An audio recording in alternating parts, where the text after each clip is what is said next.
কারণ এই মুহূর্তে যা খবর পাওয়া যাচ্ছে বাংলাদেশ সরকার বা বিদেশ মন্ত্রক বাংলাদেশের শেখ হাসিনা প্রধানমন্ত্রী বাংলাদেশের শেখ হাসিনার পাসপোর্ট, সেই পাসপোর্টটি বাতিল করল। অর্থাৎ শেখ হাসিনা অফিসিয়ালি আর বাংলাদেশের নাগরিক নন। শেখ হাসিনার পাসপোর্ট বাতিল। পাসপোর্ট ছাড়া শেখ হাসিনা কোন দেশ থেকে কোন দেশে যাবেন? শেখ হাসিনা এখন এই মুহূর্তে ভারতে রয়েছেন, কিন্তু ভারত থেকে শেখ হাসিনা কোথায় যাবেন?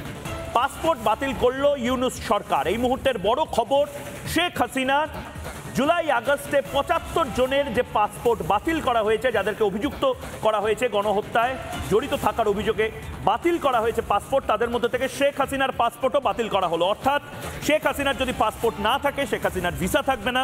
শেখ হাসিনা নিজেও অবৈধভাবে তাহলে একটি দেশ থেকে আরেকটি দেশে যাতায়াত করবেন বা থাকবেন, যদি না তাকে অন্য কোনো দেশ অ্যাসাইলাম দেয়, অর্থাৎ পলিটিক্যালি তাকে বাসস্থান বা আশ্রয় দেয়, বা তাকে একটি পাসপোর্ট ইস্যু করে। অর্থাৎ বিভিন্ন দেশ আছে, সেই দেশগুলো শেখ হাসিনাকে পাসপোর্ট ইস্যু করতে পারে। কিন্তু এই মুহূর্তে বাংলাদেশের পাসপোর্ট শেখ হাসিনার বাতিল করা হল।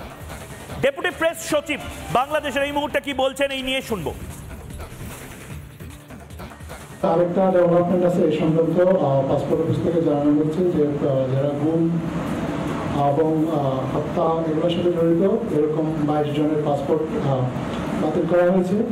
এবং জুলাই কিলিংয়ের পরে, জুলাই কিলিংয়ের সাথে জড়িত, জুলাই কিলিংয়ের সাথে অভিযুক্ত, জুলাই কিলিংয়ের জন্য এরকম ৭৫ জনের পাসপোর্ট বাতিল করা হয়েছে। এর মধ্যে আমাদের সাবেক প্রধানমন্ত্রী শেখ হাসিনা রয়েছেন।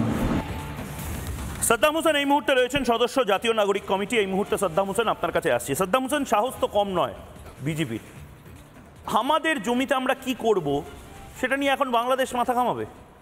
এই সীমান্তের প্রথম জয় ভারতের, এটা কেমন লাগছে? সাদ্দাম ভাই এবং ময়ূখ দুজনের ফ্রেম রাখা হোক শুধু। আচ্ছা, আমার কথা কি শোনা যাচ্ছে?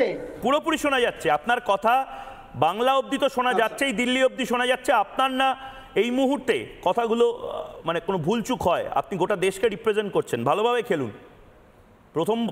প্রথম ওভারে আপনারা গোহারান হেরেছেন, এর পরের ওভারগুলো ভালো করে খেলুন। আমাকে কয় সেকেন্ড আনইন্টারাপ্টেড বলতে দিবেন? পুরোপুরি বলুন।